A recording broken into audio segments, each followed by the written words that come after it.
Would you like a cocktail before we begin? Yes, please.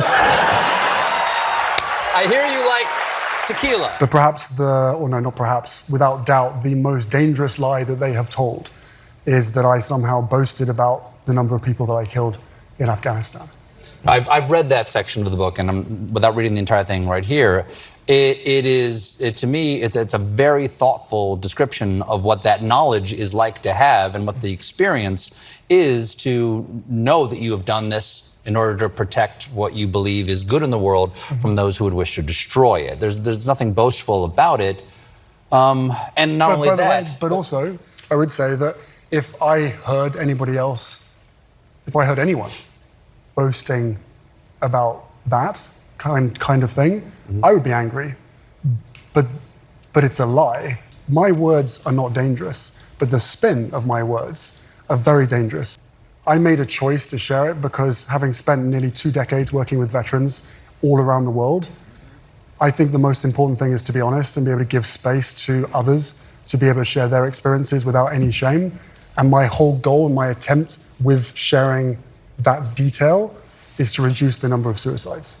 I lost several members of my family when I was a little bit younger than you, and I engaged in a lot of magical thinking about where they were, and perhaps they weren't dead. And you talk about this all through this book, and it's one of the things that was so resonant to me. But I had to believe that she was still alive. I could not face the reality that she was gone. Where did you imagine she was?